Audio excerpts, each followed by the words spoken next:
police in America belong to the people, not the other way around. That's not rhetoric. I mean, it's rhetoric, of course it is. I happen to believe it in my heart of heart, in my soul of souls, that the police in this country, unlike other totalitarian regimes, belong to the people. Well, we got off on the wrong foot. We aligned with slave patrols at the very inception of policing. And from that point forward, there's been this uninterrupted line between those days where police officers are acting like bounty hunters, returning property to slave owners and collecting money for it, and seeing wave after wave of corruption and tiny little lapping waves of reform over these generations that bring us up to the current time, that we're still not the people's police. We don't belong to the people. And yet, in a free and democratic society, the case can be made that that's exactly what we should be doing. So I've advocated for and articulated a new model of policing.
America was founded on the idea that individuals have rights, and that government exists to protect those rights.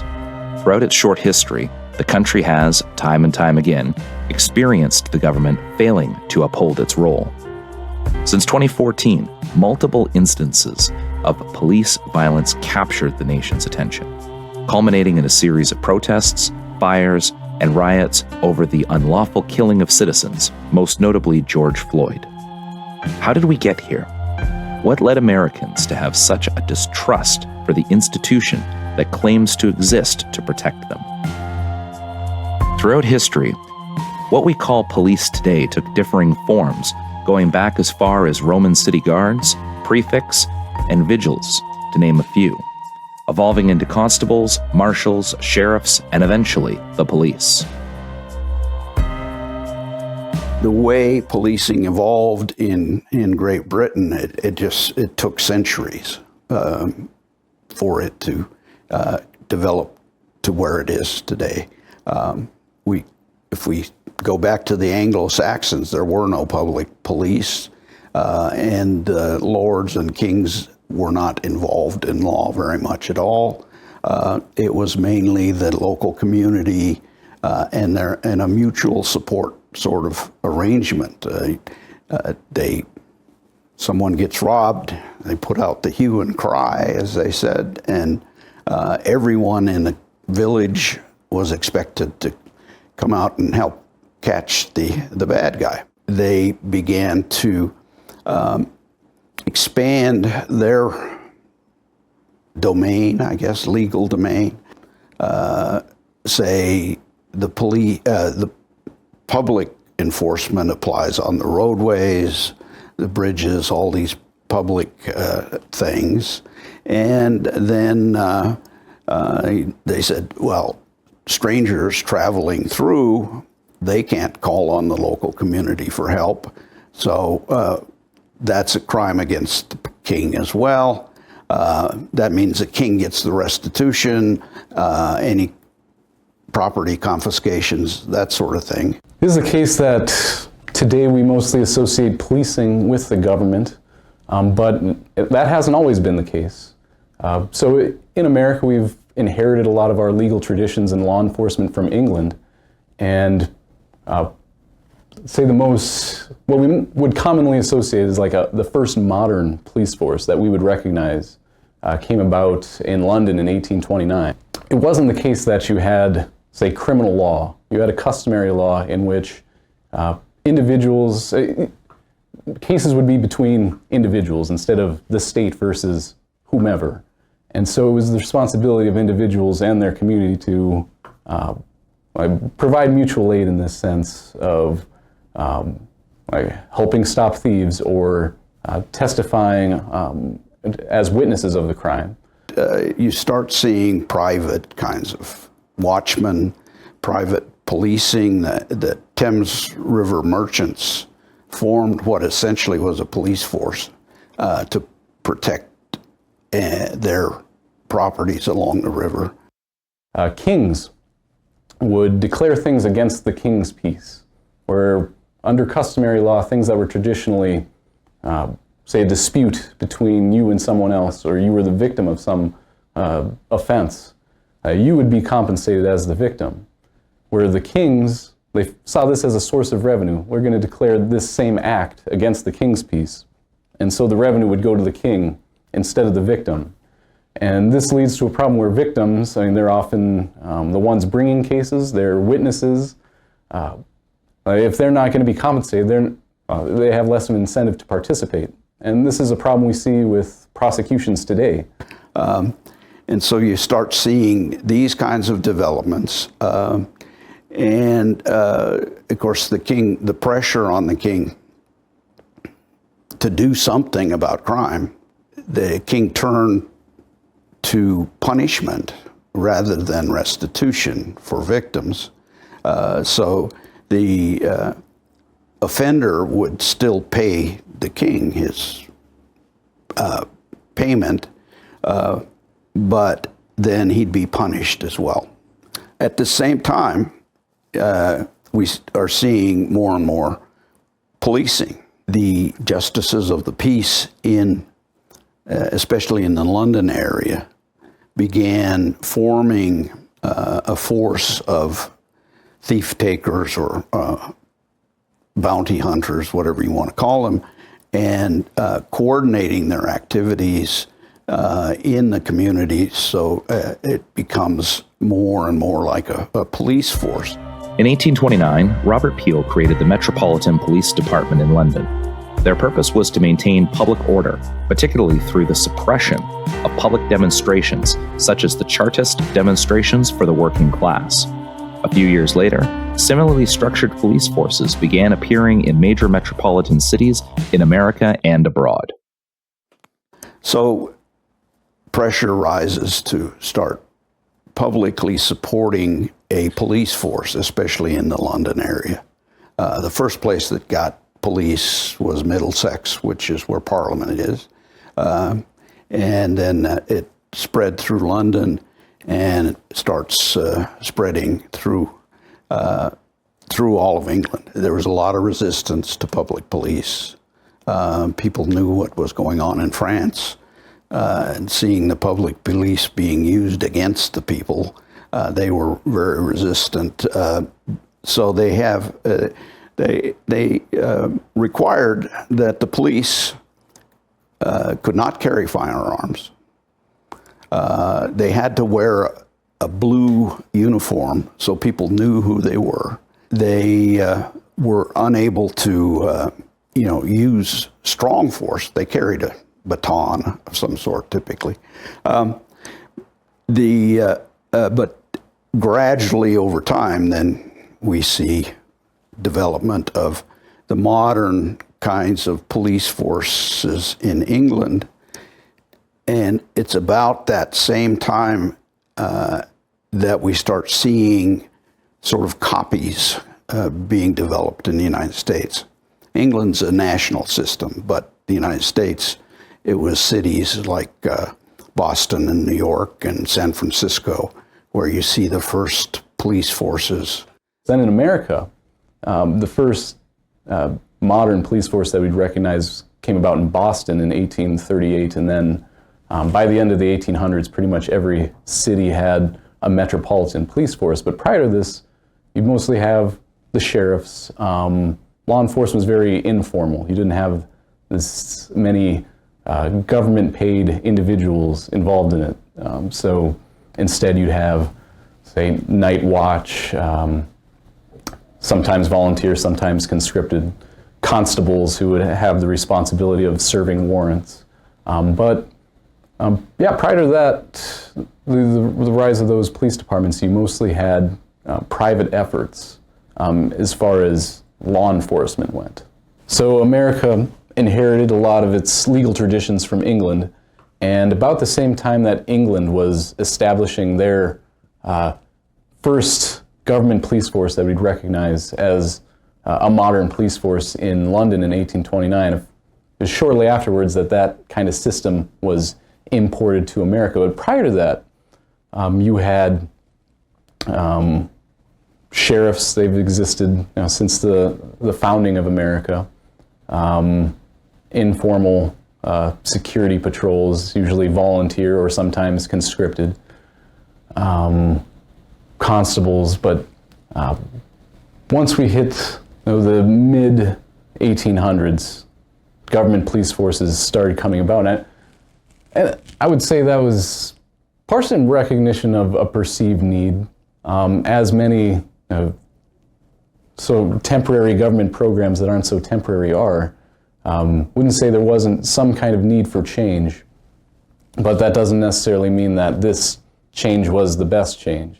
So policing gets created in its modern form primarily in the late 18th and early 19th century, and it happens in direct relationship to regimes of exploitation and challenges to those regimes of exploitation. So in the United States, we see policing emerge in relationship to slavery in the U.S. South, to colonialism in the U.S. West, and in the North, the rapid influx of European migrant populations being channeled into the new industrial workforce.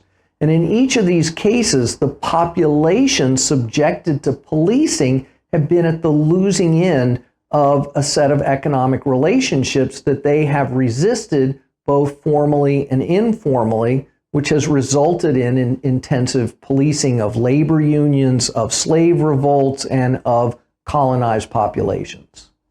I think the first year after the British force was formed, they fired 3,000 of the police over that year. So they didn't necessarily attract the right kind of people, and probably for the same reason as today. Corruption is very attractive when you have lots of discretion. And so you essentially sell the right to commit crimes. Up until this point, the police acted within their general purpose of being peacekeepers in communities, enforcing the law and maintaining the status quo.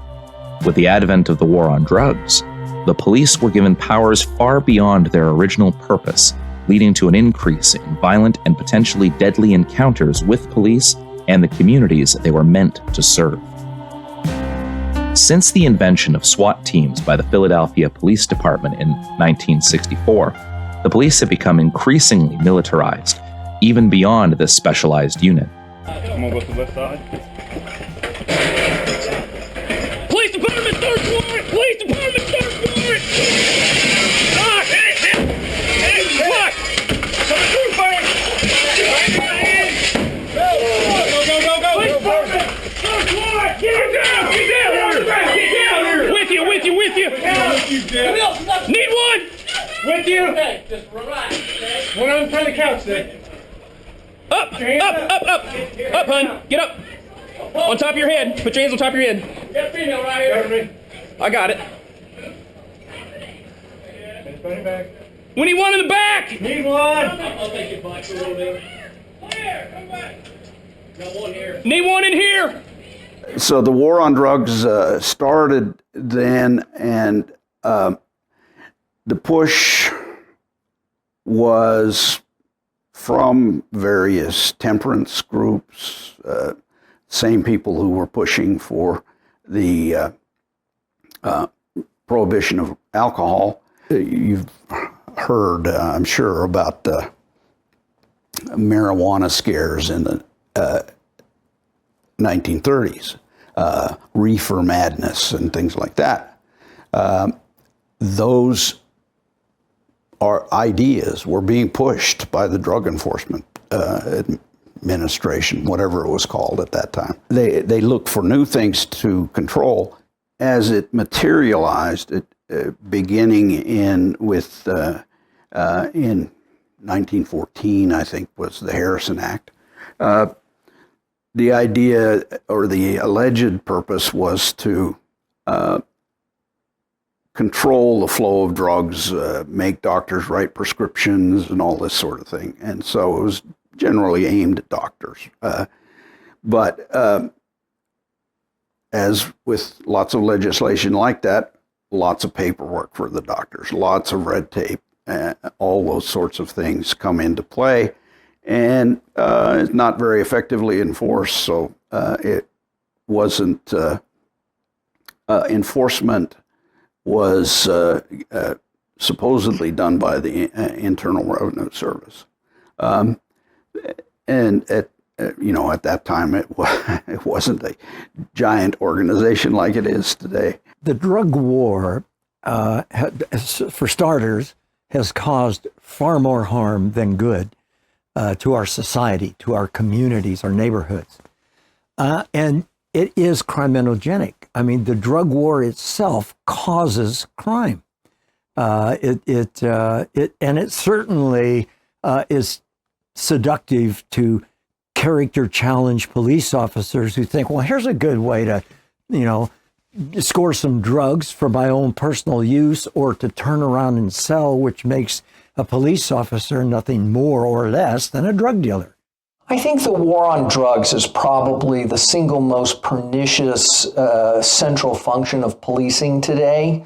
Police continue to make millions of low-level drug arrests that serve no legitimate public safety or public health purpose. They have been an important driver of mass incarceration. They have contributed to the erosion of the Fourth Amendment and have really opened up so much of our lives to public scrutiny and criminalization. Very early on in my Coast Guard career, I was placed at just a top-tier counter-narcotics unit. I seized, with my hands, several metric tons of cocaine off the high seas. So we get the drugs running north in the boats, and we stop them, we interdict them, we search them, and we take the drugs. And almost all of our training was done via like cheat sheets or printed out packets. Like someone went on a Word doc and they said, you can stop boats, you can seize drugs, you can handcuff people. And that's it.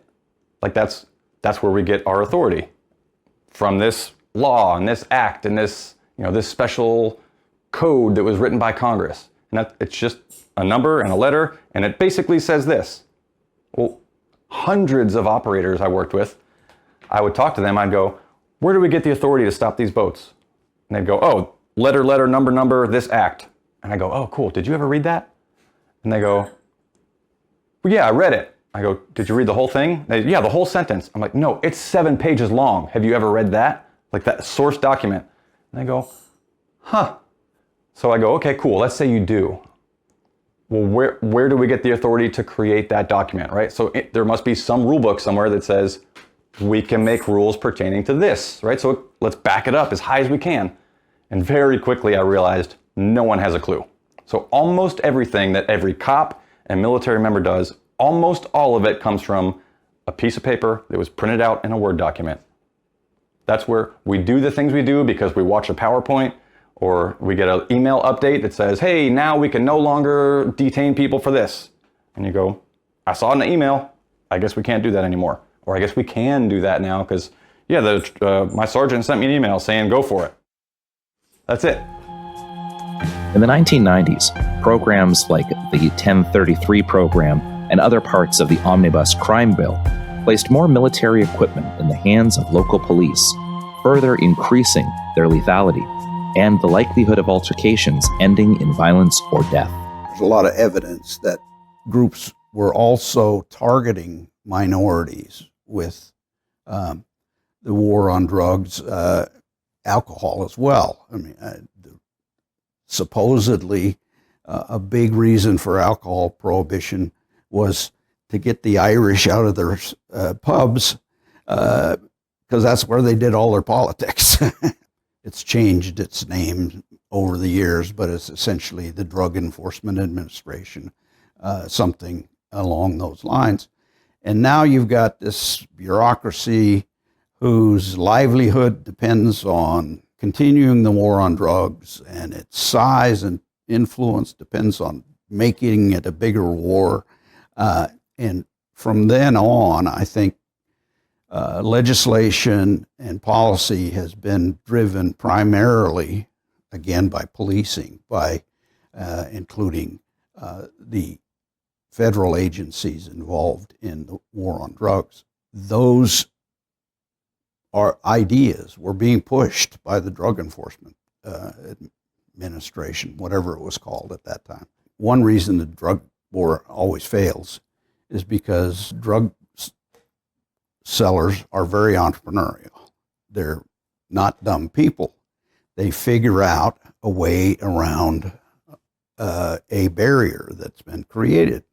So you make one drug illegal, they shift to another one, and maybe have to change it some to make it a reasonable substitute for the other one, but they do that, and of course you stop the flow of drugs through the Caribbean. Drugs start flowing through Mexico more. So these kinds of successes in the war on drugs are very short-lived. All these new drugs have to become illegal so the DEA can cover all of those as well. And so the war on drugs, I suggest, is continuing through, I'm going to say, misleading information coming out of policing and Drug Enforcement Administration. The increase in power and a rise in criticism from the public had some negative impacts on many police officers. The reality is that police are mostly doing what they've been told to do. And the people who've told them to do it understand that it's going to come with some violence and abuse. And they have created a legal system to basically excuse that violence and abuse, except in the most extreme cases, or when it's necessary to kind of punish someone to reestablish legitimacy for the larger system.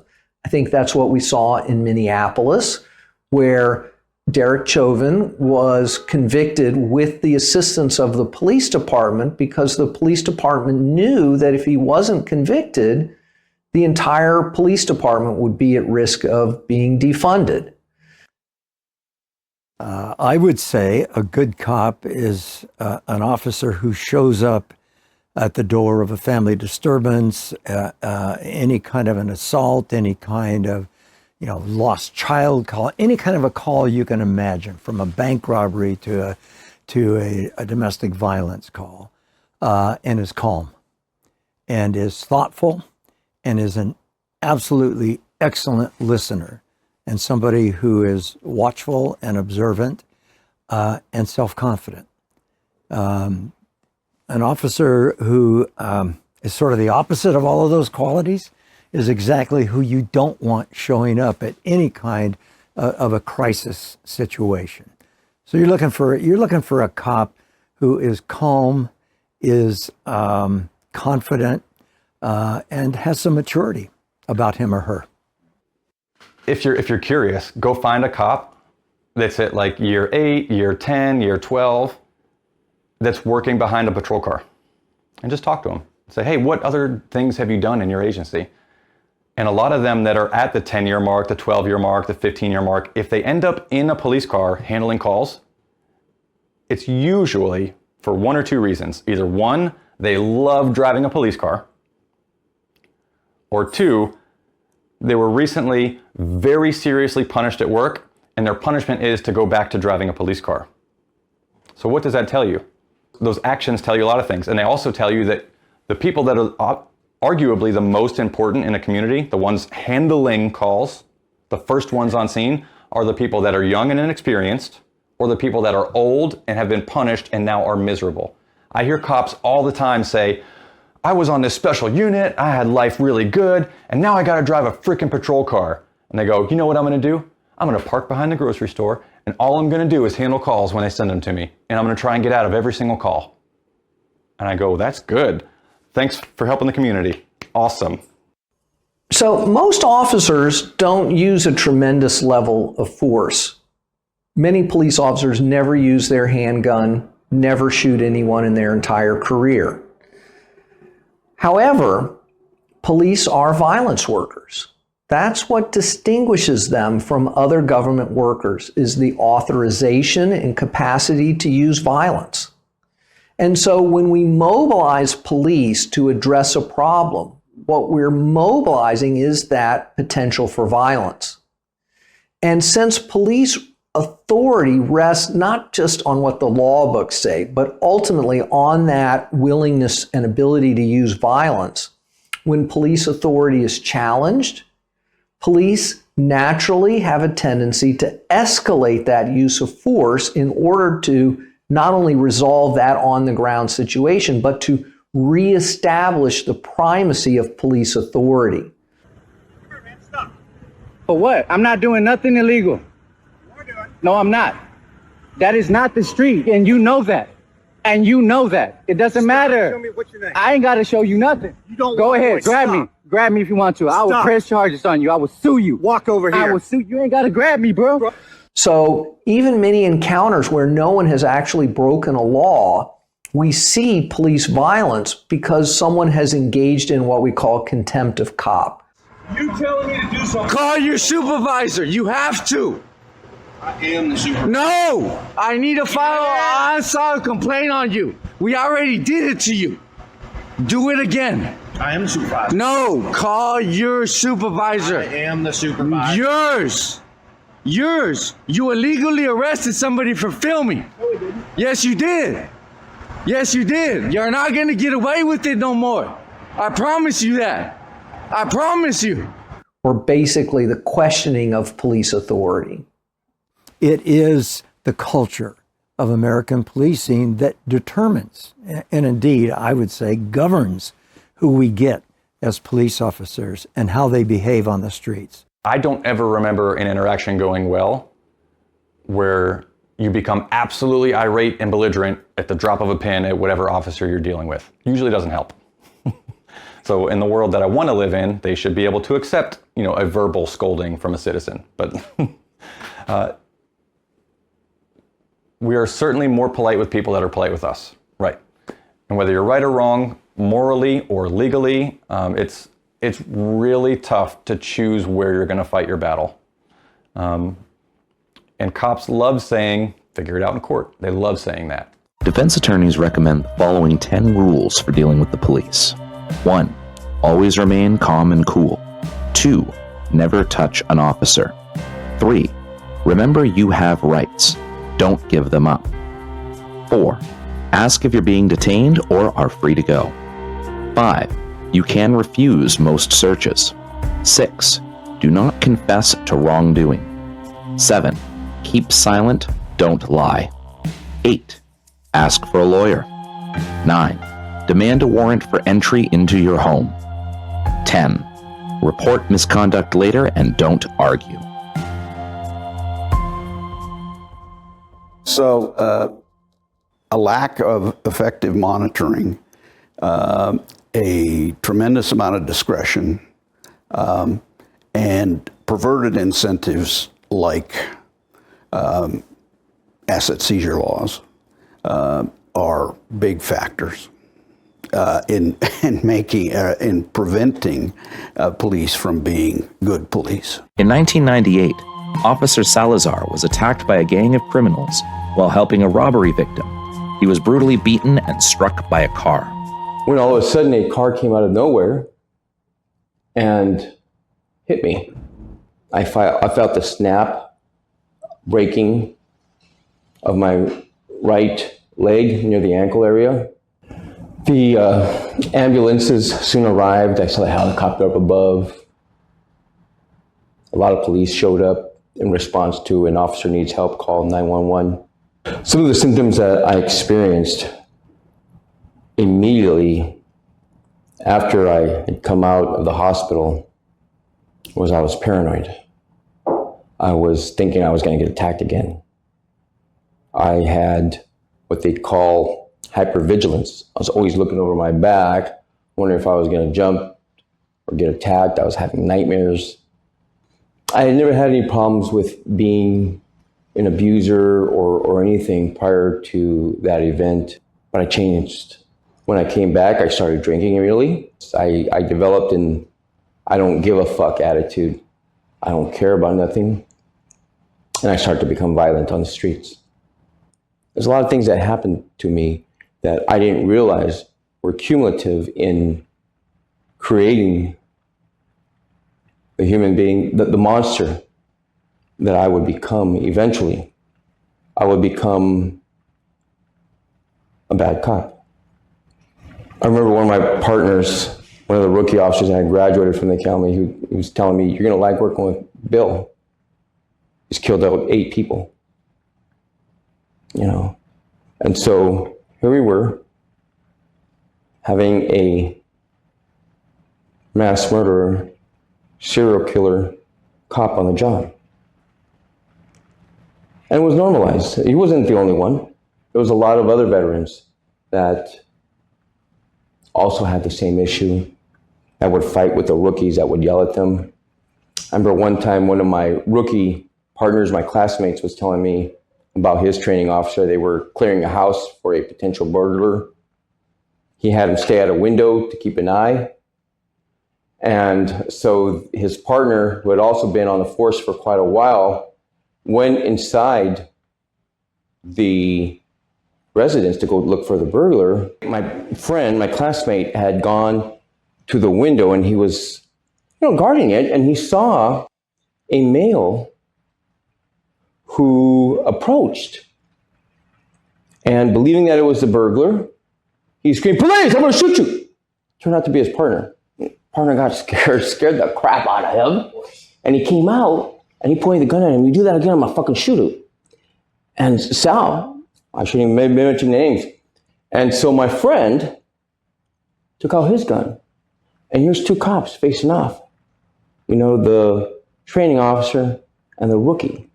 Because the training officer got scared. They're not arrogant, they're confident. And the difference between those two sort of personalities or conditions is truly profound. I want to be confident. I need to be confident. Policing can be scary. It's certainly not in the top 10 of the most dangerous jobs on the planet or in our country. Mining is more dangerous. Agriculture is more dangerous. If you want a really risky job, go out on a crab fishing boat in the Bering Sea. I mean, there are many, many occupations, agriculture, on and on and on, that are more dangerous than policing. But it's police officers, oftentimes, not always, who make the job more dangerous than it happens to be and more dangerous than it has to be. So it's important, I think, that police officers recognize that, with a comprehensive body of knowledge, with upper body strength and agility, with self-confidence, you can handle virtually any situation that you confront. And it's vital that you be able to include in that definition somebody who can fight, somebody who, God forbid, it comes to this, has to take a life, that a police officer needs to have that capacity, that capability. And if you happen to be the kind of cop that doesn't know the difference between right and wrong when it comes to character issues, there's a pretty good chance that you're going to be lulled in to that pattern of corruption. It happens when officers do in fact seize drugs, convert them to their own use, or turn around and sell them, as I was mentioning. It also happens when police officers make unjustified stops and unlawful searches and seizures. And when they lie on their reports or they raise their right hand and swear to tell the truth in court and then lie through their teeth. Now, does that describe the majority of police officers? It does not. But it describes enough of them that every police department, every community, every elected official, every moral leader in our community should be raising the question of police policies and practices when it comes to prosecuting this drug war. It's an unholy war. It's got to stop. We can make our cities almost overnight dramatically safer than they are today. As an economist, I would say incentives matter. What are the cops' incentives? A small town cop who knows everybody and is a friend of everyone in the area and that sort of thing is going to be a conscientious, good cop. In other places, the size of the institutions, a big factor is the number of crimes, just the massive number of crimes that have to be enforced, or supposedly are being enforced. They are, there are so many crimes that on the books that there's no way you could have enough police to enforce them all effectively. So that gives police a lot of discretion. They can decide which crimes they want to focus on. And various things influence that. My own research, we found a significant impact of asset seizure laws. As asset seizure laws began to change after 1984, when the federal government changed theirs, we found that if police got to keep the assets they seized, the money, cars, they focused a lot more significantly on drug crimes than on property crimes. On average, only 11% of reported crimes led to an arrest, and only 2% of all crimes result in a conviction. Yeah, a recent study from the University of Utah showed that police only solve 2% of crimes. I think that's significant as well. You know, the Punisher logo with the thin blue line doesn't necessarily give like the best visual or the best representation for police. And there's a lot of that. You know, it's almost like a disease, like a mind virus within police. You know, I think there's a lot of ego involved within police and police culture. And I don't know how much could really be done at a federal level or even a local level. It really has to be something that changes within the departments, within police culture on its own. And I think that's something that needs to be led by good officers who aren't entangled and wrapped up in their own egos, their own sense of empowerment through authority. The police fatally shoot an average of 1,000 people per year, of which 46% are white, 24% are black, 17% Hispanic, and the remaining 13% mixed across remaining demographics. This equates to nearly 40 black people, 28 Hispanic, and 16 white people per million gunned down each year by police. I had my car impounded for 120 days from the police, and the district attorney had to pay to get it returned to me. The sheriff had to go down and hand deliver a check to the impound lot to get my car back. They did charge me with impersonating a police officer, which those charges thankfully have been dropped. But obviously I'm not a cop. No one feels the impact of a police state more than innocent people who the police victimize. This doesn't usually happen to me. I usually can just spit it out. I'm just gonna start over one last time. Yeah. Okay. My brother, Michael Barrera, was killed by multiple officers of the Woodland Police Department in 2017. He was asphyxiated and tasered. He was beat. There was 5 officers. They were on top of his body while he was saying he couldn't breathe multiple times, screaming out for help. So an assault started in his home, and he ended up about a mile away, and that's where the cops cornered him in a cul-de-sac. All of this is most of it's on video, all of it's on audio. So there is proof of what happened to him. He was backing away from them. I believe that the cops were actually involved in what happened at his house for multiple reasons, but when he was approached by them, he was basically asking, like, why are you trying to kill me? When they approached him, he had on shorts and shoes. He had a jacket that he had taken off so they can see him and stuff. They came out with the gun on him right away. And he was scared, and he was asking why they were trying to kill him.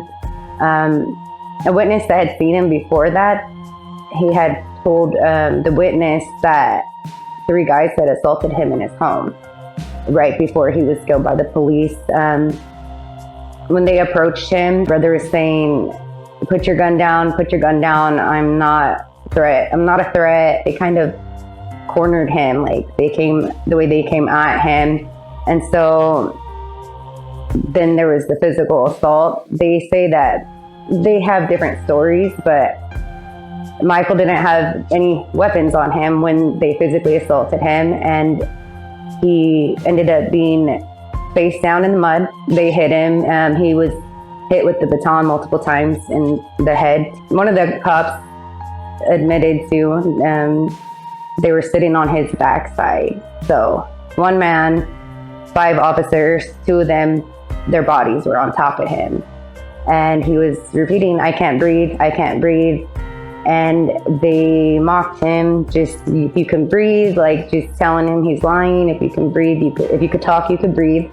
So my brother Augustine was shot and killed by a police officer here in Sacramento on, it was just a little over a year ago. It was November 14th, 2020.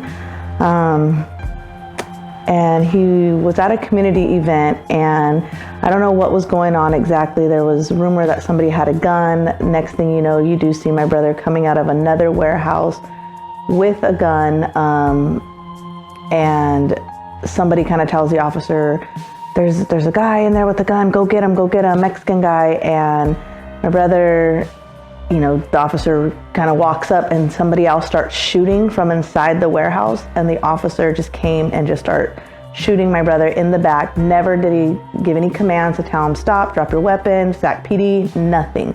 He literally just came up running like a video game, shot my brother in the back. Actually, he used all of his rounds in his magazine, so 13 shots, 11 hitting my brother in the back. Then about maybe 25 feet away from my brother tells him, drop your weapon, yet still never announces that he's Sac PD or anything. As he's coming back, reapproaching my brother, he's flashing his light. You can see my brother like kneeling down, and the gun is behind him with the magazine out of it. So completely unloaded, behind him. So there's no threat, there's nothing. And the officer tells my brother, crawl out, towards me, turn around and crawl out towards me. So my brother is obeying all of his commands, mind you, with 11 shots to the back, and still doesn't know that this is an officer because the officer still has not announced himself, but my brother's following every command. So he begins to turn around, and the weapon at that point is in between my brother and the officer. So at that point, my brother slides the weapon towards the officer, kind of like, again, no threat here, here's my gun. Again, still doesn't know this is an officer yet. My brother's words, literally 7 last words was, I didn't shoot anybody. So as my brother slides the weapon to the officer starts saying, asking people that are coming out of the warehouse, where's the other shooter? So it is on video body cam, when the officer is being interviewed by a lieutenant, that he tells the lieutenant that he did see another shooter in his peripheral, but yet he's still hounding, focused on my brother until that shooter actually got away. My brother never shot his weapon. The police, Sac PD, did say that they did do a GSR report. You know, there was no gunshot residue found on him. The magazine, like I said, was unloaded when the officer was reapproaching. I guess there's a safety mechanism inside the weapon, because there was one round that was chambered, but unless the magazine is actually, you know, inside the weapon, it's not going to go off anyways. So there was no way for him to even shoot or anything. And this is all clear on video when you actually watch the unedited version. However, the narrative and the version that the police put out was that my brother was waving a gun at people and that the officer told him multiple times to drop his weapon and he did not comply, so the officer shot him. My son would be alive today if that officer would have said one word before shooting, and if he would have just said police, my son would have dropped the weapon. He might have went to jail for having a gun, but he would be alive. So we have all of that on audio, the last moments. You can hear when the cuffs were put on. It lasted for several moments, and yeah, I don't know like what everything that led up, because I wasn't there, and there's nobody that was there besides Michael. But what I do know is that the assault did happen in his home, because the home was totally torn up. So the police also do have they have the pictures that they went to the house to check. I say they broke into his house, because immediately they were in his home when he didn't get killed there. So we questioned that right away. Why were you guys in his home? And there was blood marks in the home. So there was signs of a struggle and a fight, and that evidence never went into play. So their story, when it first came out, was that my brother got in a fight with a lot of cops, that he didn't have weapons, but that he ran from them. So that was what they told us. And then about 15 minutes later, the first news release comes out, and it says that a man was naked, that he had a knife, a golf club, and scissors, and that he was trying to attack cops, and that he was breaking into cars. And I hate repeating this, because it's just a horrible narrative. It's a false narrative, because they had just told us to our face a whole different story. So when we first heard everything that was going on, that was the story that we were told. Yet knew in our hearts, that's not his character. That's not like him. Something doesn't add up here. Then about a week later, we got an edited version of what had happened, but it was the police, incident report. And based on even their written report, once you see the unedited versions, it doesn't line up with what they wrote. So the way that they portrayed it and the way that they told the news, so the news also, just said the same thing without really investigating. They went with the narrative that, after multiple attempts, or after the officer asked multiple times for my brother to drop his weapon, he finally does. And they show him when he's turning around, pushing the weapon away.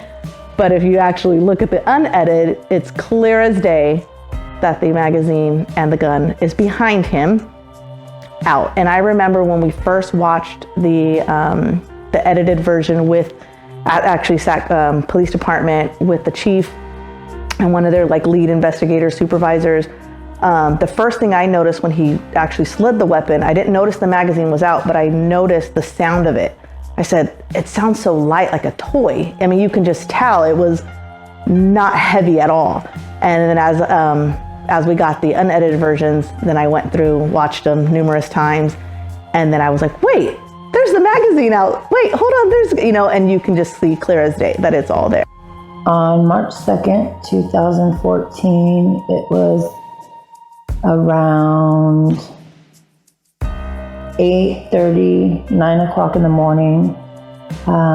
Gabby had gotten into an argument with my mother, and she wanted to leave and take one of my cars to go cool down. I want to tell you, my daughter had bipolar and severe depression that she battled with. and my mother was worried for her. So she called, I guess, the police to see if she could get maybe a mental crisis team to go and meet her, find her, and maybe help her, give her some services. They were familiar with her, with my daughter. So that's how everything started. Basically, Gabriella took the car and she went over to her friends, or she was on her way to her friends.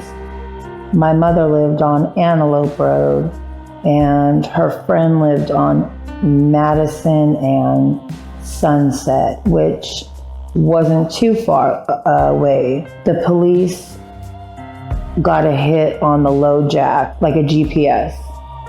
They found the car and they pursued her. She took them on a chase. When she got to the apartments, the cop cars were already there, blocking her to go anywhere. They told her to stop, get out of the car with her hands up. My daughter got out of the car. She had no weapon. She was not resisting. She had her hands up, and the police opened fire on my daughter. 17 bullets penetrated her body. They tried to say that the vehicle that she was driving was the weapon, that she was ramming them. I think there's only been 7 police officers who have been convicted for murder since 2005. So, yeah, there's very little incentive once again, and they don't have any federal databases when it comes to people killed by police. There are many conflicting opinions about how to reform police, and no consensus on which approach would work best. Most critics argue for more accountability measures, such as body cameras, ending qualified immunity, and implementing citizen review boards that have a say in how a police officer will be disciplined. Additional reforms include revised hiring policies, de-escalation training, ending the war on drugs, and prohibiting police unions from lobbying against needed reforms. Most cops who abuse other citizens are scared. They are frightened. It's part of their central nervous system, part of their DNA, however, not to show the fear. The culture does not excuse fear on the part of police officers. And yet, fear is normal, it is natural. Without it, you're dead. I mean, you've got to be smart, you've got to be sensible. And that does mean distance, and it does mean cover, and it does mean taking evasive action in many, many situations where cops are engineered to not back off. I'm here talking about this because I want other officers to not feel ashamed, to not feel guilty, to understand what they went through,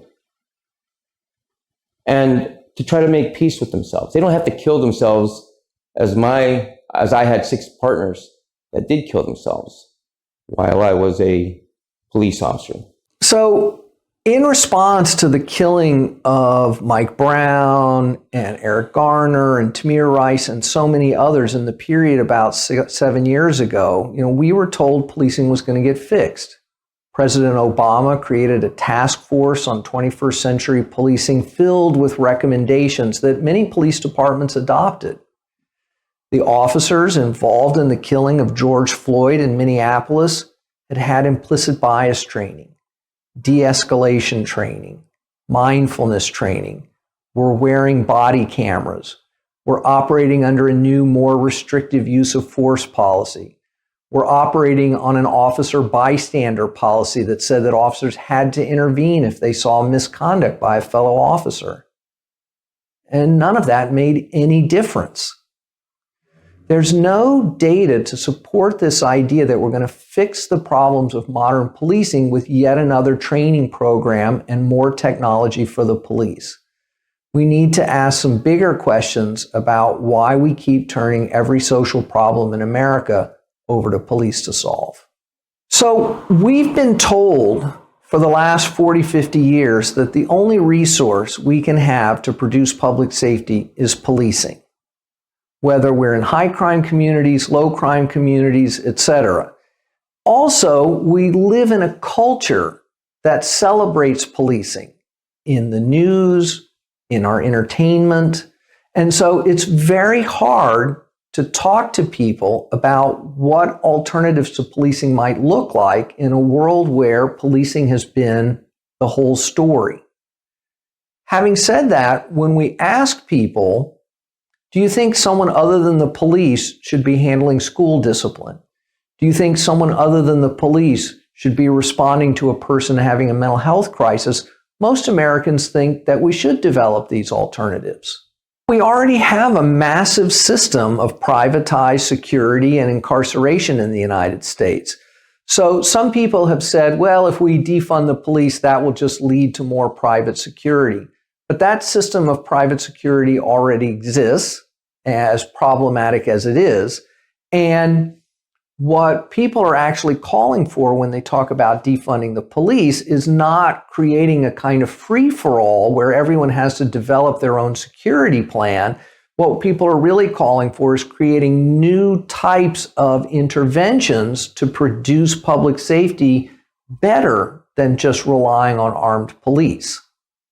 My own advocacy is privatization, decriminalization, and restitution. The police have so much to do that they have all this discretion. They're always going to have discretion because there's never going to be enough police to enforce whatever the laws are. But we've given them so much discretion now that it's really difficult to control them.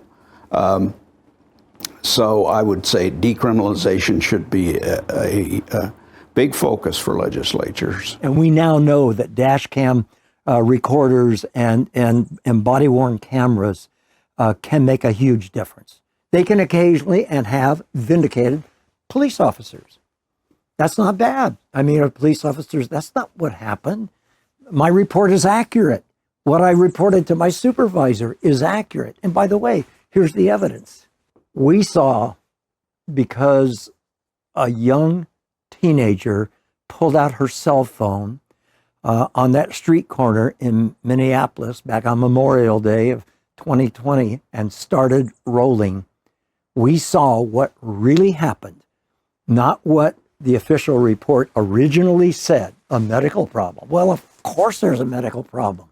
You've got somebody with his knee on your neck, for 9+ minutes, you've got a medical problem. In fact, you've got a death. And it was murder. And I am so glad that that young woman made a decision to record that because it gave us something that oftentimes the official spokesperson, the sheriff, the police chief, the superintendent, the commissioner of police, standing before a bank of microphones talks about some tragic incident that took place in our town yesterday or last night. And then oftentimes is telling the story that his own chain of command has told him, starting with the report from the streets. But unless you have this kind of evidence, there are so many of these controversial incidents, they're going to go, they're going to be inaccurately reported. And so I'm needless to say, I'm a believer, I'm a fan, and I believe that a police officer who willfully cuts off that line of accountability shouldn't be a police officer. Privatization, decriminalization, and restitution, I think, is the way to go. It won't happen. It can't happen overnight. Defunding police can happen overnight, but it'll be disastrous. You have to have something in place before it happens. The market reacts very quickly, of course. So if the barriers to private security are lowered, you have a market potential that will jump in. If I couldn't get rid of government policing, but but I could make some changes. I would talk about the processes of hiring. It's an absolute mess. So I would absolutely shred that entire system is what I would do. I would turn it into, if I want to hire somebody, I sit down, I eat lunch with them, I talk to them one-on-one, and I go, okay, you're a psycho, or I go, this sounds really cool. We'd love to have you. There is one cop, chief somewhere in the Midwest, he said he did change his hiring process, and it was, they threw out the polygraph. So they used to do polygraph every person, and now he said, we've gotten rid of the polygraph completely, and he said, we hire people part-time before we make them full-time, and we tell them that, we're open and honest. And if we hire them, and they show up, and they work 1 day a week, and they work really hard, and they keep doing that consistently, we bring them on full-time. So I think that's an option. The other thing is, besides the hiring process being a mess, it's the promotional process and the special teams process. So this drove me crazy, and I would love to change this if I could, which is everyone in almost every single police department across the nation, you start as a patrol officer. You get behind a police car, you get a gun belt, you get a patrol uniform, and you handle violent, crazy, wild calls. You're the first one on scene. SWAT is almost never the first one on scene. It's a regular patrol cop. And people would probably love to perform in an area that they have an interest in, they have a skill set in, and they're passionate about. And you're prohibited from doing that. On your very first day on the job, you're prohibited from bringing your special skill set into a police department, and sometimes for several years. So as politics aside, you have a lot of people with skill sets that come back from foreign wars, and they become police officers. And sometimes so many years will pass, and their skill sets will deteriorate to the point where they're almost useless now. And then they get expected to go back onto a special team later in their career because we have to wait X amount of years. You have to do this job you don't want to do for so many years. Oh, then you can go do that thing you're really good at. That's wild. Some officers should never have been hired. Many that we will hire in the future should never be hired. And I think it just needs to be said that there are some whose temperament, whose personality just doesn't comport with the expectations that we as a society have or are entitled to have for those people who show up at our front doors or who pull over our cars or what have you. And so I think it's vital to understand that some people cannot be trained to be good police officers. Let's just start there and never hire those people to the extent that we're discerning enough in our selection process to avoid that. But what I firmly believe is that it's not training, it's not policies, it's not procedures, it's not equipment, it's not weapons. It is the culture of American policing that determines, and indeed, I would say governs, who we get as police officers and how they behave on the streets. But police unions, on the other hand, a pernicious embarrassment to police work. That's what I've said in the past in my books, and I'll repeat it here. They have, as a result of some poor management practices, continuing poor management practices, expanded their power and abused it. And when you hear police officers arguing against what I consider to be sane and sensible police reforms that would help improve the community-police relationship and not jeopardize the safety, for that matter, the morale or the overall welfare of police officers, then I have to ask, what's happened? Why are you not pursuing hours, wages, terms, conditions of employment and making, the lot of your police officers, of your membership, better? But instead, you're fighting the American people who are now saying very clearly, used to be blind supporters of law enforcement, we need more accountability. But in Washington State, and in states really throughout the country, reform initiatives are being fought by police unions. Predictable, depressingly predictable from my point of view. I would love to see police union officials say, you bet I'm going to work for better pay, better working conditions. I'm going to be working toward more honesty with the rank and file. I don't think police chiefs ought to be treating their cops like delinquent or dependent children. And here's some examples of what we see as that kind of behavior. But for God's sakes, when it comes to sensible measures of accountability, get behind them and advocate for them. Some union officials have done that, and frankly, most of them have lost re-election. So if there's an option for a union to say, we can protect this officer, but it's probably not a good thing overall for the community. Or if they had the option to say, we can fire this officer and be really good for the community, but not great for the officer or the department. Everyone can do this mental thought experiment, and they can go, which one do I think is more likely to happen? Even if you're not familiar with the unions, you can guess. It definitely depends on the local conditions, because one could argue that in some place like, I'm speaking from Idaho right now, a lot of Idaho, you have a lot of municipalities, they don't have their own police departments. If they need some type of official law enforcement service or someone acting in that capacity, they're served by the county sheriff, and they may be far away from them at any time they might need them. And so in that sense, they kind of have the same system that existed prior to the 1830s when the first official big city police department came about. So for them, I mean, they're, as you could say, they're got to be kind of rugged individualist in terms. They don't have many crime problems. I suppose one could, an enterprising individual could probably take advantage of that, but most crime happens close to home. I mean, most burglars are, they break into houses fairly close to where they live themselves. So different areas have different needs. I would say, yeah, for a good portion of the population, especially in terms of geographical area, I mean, there's not very much a need for formal law enforcement.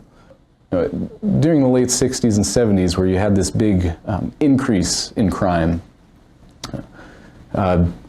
people said, oh, this model isn't really working, so we should try doing something different. And so this is about the time that community-oriented policing started. And the ideas associated with this, I mean, thinking of contrasting it with that professional era, is that police should be focused on not just crime, but overall quality of life issues.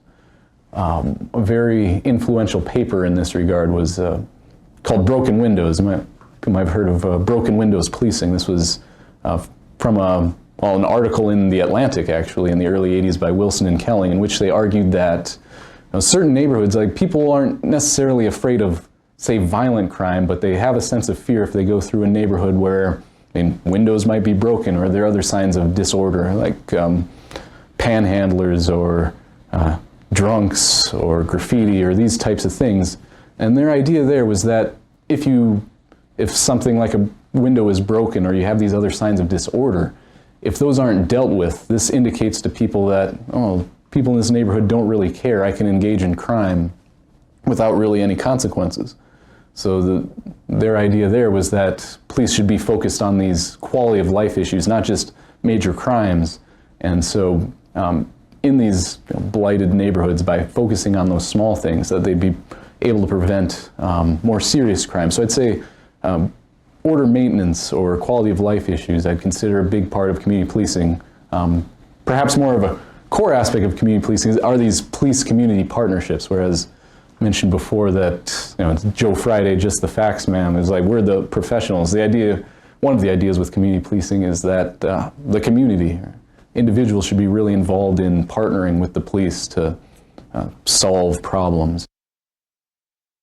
The events that led up to me creating an organization that protects people and trains them to protect themselves was pretty much two events. One event, the first event, was a woman being chased off a bridge after she was taken out of a car in front of a crowd of people.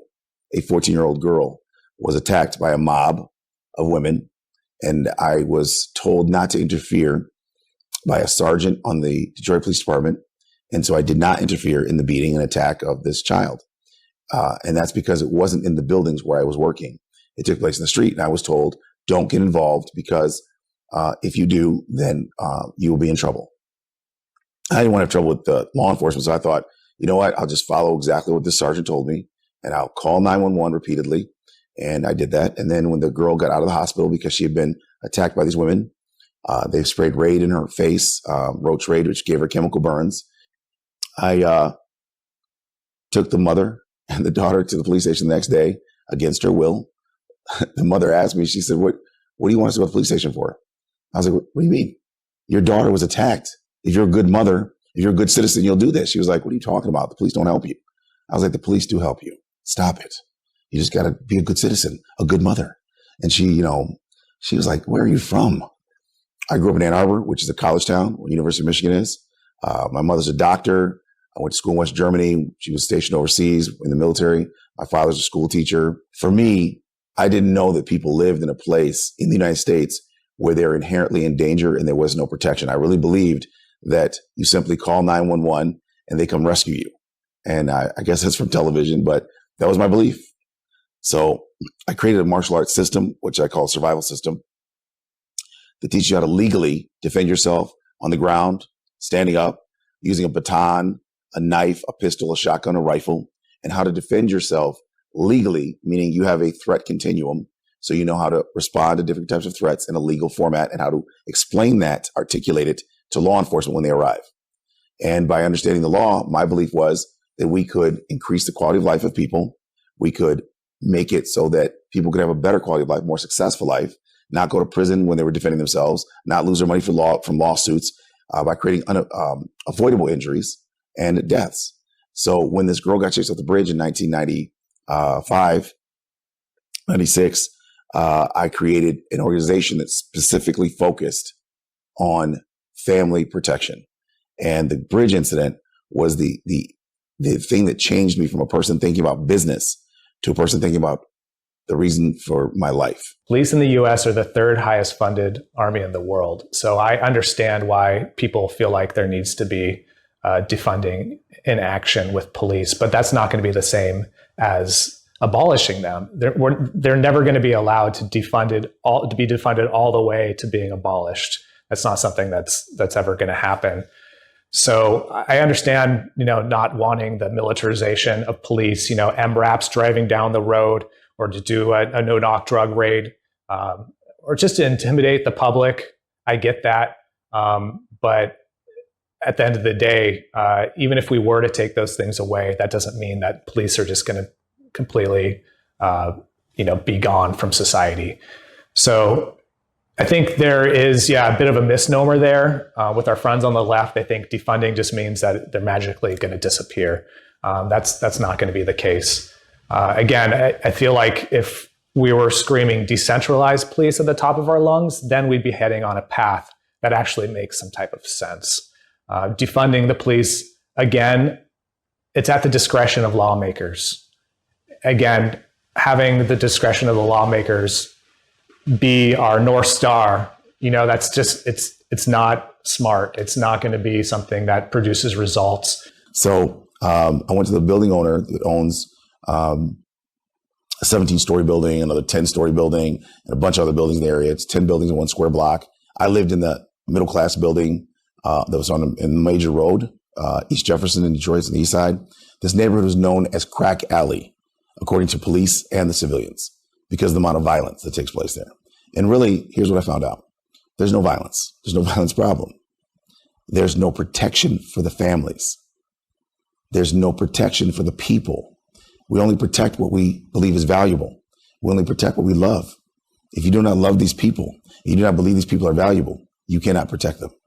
It doesn't matter what you're talking about with money. So what I did was, once the wealthy man basically laughed at me when I said we should put better doors up for safety, better lighting, safety. He's like, listen, I'm glad to hear you care about your people around here.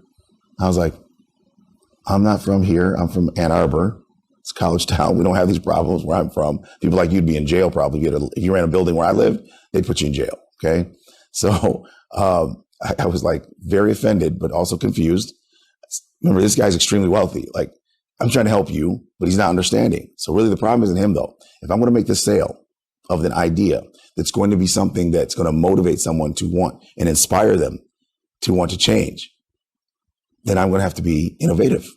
I'm going to have the intellect, ingenuity, and initiative to create and inspire the change that I want to see. So I went back to him the next day after doing some research, and I said, sir, I said, you lost $70,000 last month when there was a murder. He was like, yes. And that's why I'm not investing in anything you're talking about. I'm not doing none of that lighting and better doors foolishness. I said, look, give me 6 months. Give me a free apartment because I don't want to be evicted. I don't have any money myself. Give me a free office space in the front of your building, which is 500 square feet. I'm going to make that into a school. Give me one free apartment in each one of the 10 buildings. I'm going to get a person from the community to protect that building, to live in that apartment. I'm going to train them in exchange for the free apartment. And I'm going to stop all the home invasion murders. He was like, wait, how could you do something, with just you? I was like, yeah, I have a dog and a rifle and a lot of training. He was like, so a dog and a rifle and your training is going to do something for me that the entire Detroit Police Department could not do for the past 30 years. Does that make sense? I was like, no, it does not make sense. I totally get that. I was like, wait a minute. What can I do that an entire police department can't do here? I was like, this is not going to really work. I think I'm going to fail, but I'm going to try.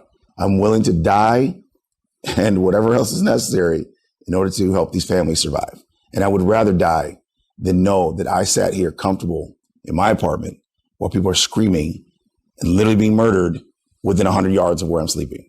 And that's how close these other buildings were. Inside of 100 yards, people are being tortured. People are being home invaded, senior citizens, families tortured. And my mind couldn't even wrap around coming from Ann Arbor, from a college town where the police are extremely professional, very responsive. I never even saw police be rude to anyone before. I'm not saying there aren't in Ann Arbor, I never saw it. But what I can tell you is there's a different perspective in an urban community than there is a suburban community for everyone. Make a long story short, I got rid of all the home invasion murders within that 6 months. I caught some home invaders. All the murders stopped immediately.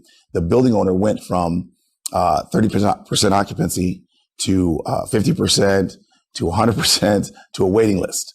Because it turns out when you don't have home invasions and murders, you have occupancy. I personally don't believe reform is an option. I don't think it's feasible. I think there's too many false incentives, too many incentives at play for them to ever reform themselves from the top down. To me, that's just something that's not going to happen, regardless of the protests, whether they're global, whether they're happening in your city, regardless of how passionate people are, regardless of what politicians promise. There's historically been no type of incremental change throughout about 150 years now worth of protests. The first protest for police brutality that I'm aware of was 1866 of the Haymarket riot. And I believe, that was the very first time that's documented anyway that I could find that there was some type of police brutality protests. So the idea that something's going to change through protests seems totally unreasonable to me. I think in this day and age, there is a demand. There is almost a fear of living without police. And I think that there are reasons to have community protection and security services, of course. Now, the idea of that in contrast to what police are is completely different. These days, police are on a totally different avenue as to what their once intentions were. These days, they're more about revenue generation. It's more about control. So I believe that the general public, that's a tough sell, trying to say, let's abolish police, right? Even disarming police.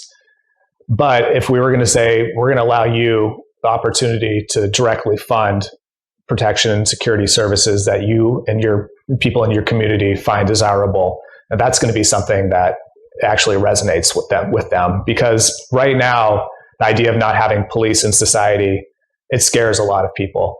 And especially even people on the right, especially the normies though, So to just completely take that away, that's not how we're going to make change. We're going to make change incrementally. And I think by planting seeds like decentralizing, but the idea of just completely abolishing police, it's not going to fly. And there is a service there, right? Even though police have taken an oath to protect and serve the public, they actually have no legal obligation to do so. They only are here to enforce laws. We are a free and democratic society. And that means that police have got to be working with community, and not just blind supporters, but critics who have earned, in many cases, their criticism of police policies and practices. So I guess what I'm saying is, unless we're willing to do the very, very hard work associated with re-engineering police work in this country, reimagining it, to use a popular term these days, and restructuring it, we're never going to change the culture. And it's the culture that dictates behavior. Average person, of course, we need police. It isn't salvageable. There's no possibility reform's ever going to happen. If anything, it's going to continue to get worse and worse. And I'll say, remember 1990s, the Rodney King video? That caused riots, huge riots in LA. Now people see police accountability, now people see police brutality videos, and it's something that's just, they're desensitized to. We've become acclimated to it. So at one time, there was outrage about these types of things. Now it's become commonplace in this country, and it doesn't seem to be because people don't care. It's just because they see it all the time. Sometimes I wonder if outlets like ours are doing more harm than good, because we're trying to expose this stuff. We're trying to shine a light on it. But if people continue to see it and see it over and over again, they're not going to care as much as they once did. We will produce new generations of police officers who will carry themselves in ways very differently from the way many, not all, of today's police officers carry themselves.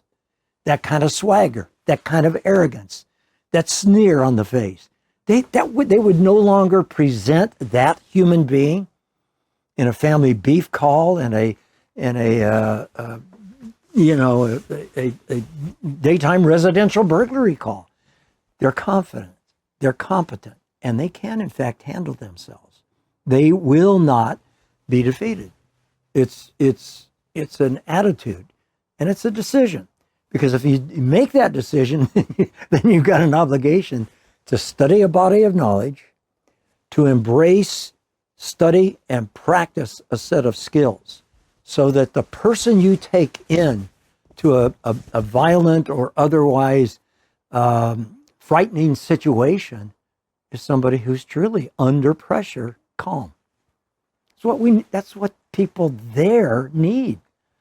Moms and dads and kids and teenagers and the people among us who are just so angry, oftentimes hurt, oftentimes abused and neglected as children, but they don't present that way. They present as really angry and pissed off. And man, if we can find it in our imaginations, if we can find it in our leadership, to say there's a different model of an American police officer and an American police department that's very different from the 2021 version, I think we'd all be better off.